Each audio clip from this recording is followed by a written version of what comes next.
Hey guys, it's Handy Darling DIY. Today I want to show you how to make foaming hand soap. So you can make your own. You don't have to buy it from Bath & Body Works and wonder what's in there. But you can make your own using Pure Castile soap. This is the baby unscented kind.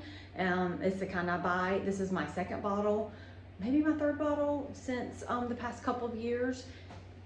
I think they run about $18, but it lasts me forever. So I'm going to show you how to make it. All you need is this. You can use distilled water or water from your tap, a measuring cup, and foaming hand soap pumps. So I'll show you how real quick. Okay, so I have my supplies, and first I'm going to pour in about 1/4 of a cup of the Castile's soap. I am going to add essential oil, so I will do that real quick and then add the distilled water in here.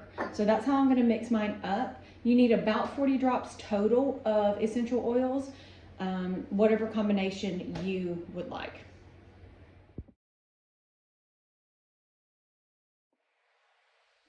Okay, so I've added my essential oils into my cup. I'm going to go ahead and pour this in here. This container is, I think, from Walmart. It comes with a foam top, and it holds about 12 ounces. So I will probably add a little bit more. Normally this would be about for a cup.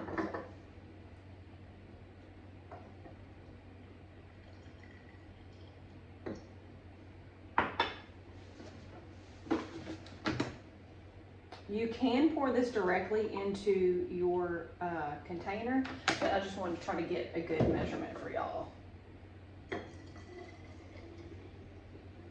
I do have a funnel just in case I have trouble, or if it's smaller. All right, there we go.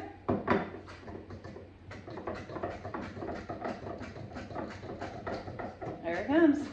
So nice foam soap for you, and it smells good. All right, happy washing your hands, guys.